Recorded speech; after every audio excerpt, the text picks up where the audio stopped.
understanding of what I can do and what I can offer. Yeah. Femi reclaims the title. John Cena just confessed to the single biggest failure of his entire career, a mistake so catastrophic it nearly got him fired from WWE 1 year after his legendary debut. And in the same breath, he revealed the secret pitch he made to Triple H that will fundamentally reshape his retirement event, putting the future of the company directly in the spotlight. But that future became infinitely more complicated when a new champion was crowned, only to immediately have his celebration shattered by a returning mafia boss who vanished under mysterious circumstances 5 months ago. The past, present, and future of WWE are colliding in real time. Let's start with the confession. On the Bill Simmons podcast, Cena dissected his famous 2002 debut against Kurt Angle, the Ruthless Aggression slap, the instant crowd connection, and then what he calls completely disintegrating the entire character. He described his follow-up, a starry-eyed kid shaking The Undertaker's hand backstage. That is neither ruthless nor aggressive, Cena admitted. He said he became nothing, a middle-of-the-road personality with mediocre in-ring skills. The result?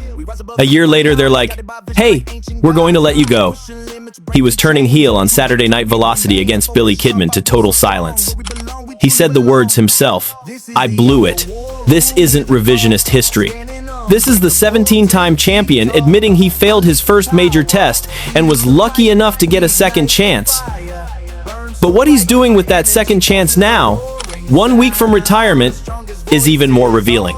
Because in that same conversation, Cena revealed he personally called Triple H with a radical idea for Saturday night's main event.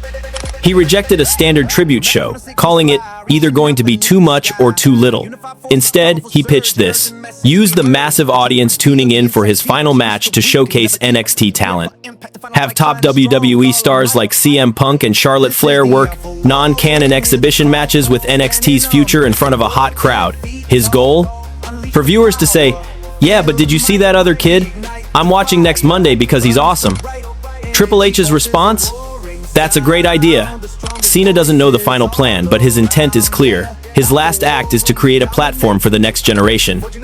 But one NXT star won't be in those exhibitions because he became champion and walked directly into a main event against Cody Rhodes. Because at NXT Deadline, Oba Femi did the unthinkable.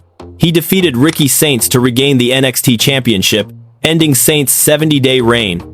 The moment was definitive, a fall from grace powerbomb, a handshake, and a coronation. But the real shock came after.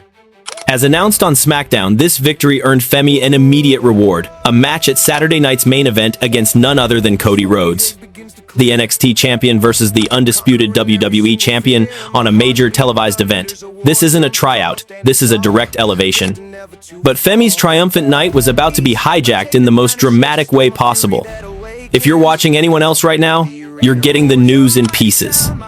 Hit subscribe and ring the bell because what happened in the arena after Femi's win changes the entire landscape of NXT's main event scene in one terrifying moment. Because after Femi's victory, the 2025 Men's Iron Survivor Challenge was won by Javon Evans, earning him a title shot against Femi at New Year's Evil. Femi came to the ramp to stare down his new challenger. The arena lights cut. A cryptic vignette played a figure on a bridge, face obscured by light. When the lights returned, standing directly behind Javon Evans was Tony D'Angelo. Evans turned, reached for an embrace, and D'Angelo dropped him. Then he shifted his cold glare up the ramp toward the new champion, Oba Femi. D'Angelo has been missing since July 29th, when his last segment ended with him being confronted by unknown assailants in a restaurant before a fade to black. His return wasn't a happy homecoming. It was a declaration of war. And it instantly created a three-way collision between champion, has-shown contender, and a vengeful mob boss with unfinished business. Now connect these three stories. John Cena admits he failed early because he didn't understand his character.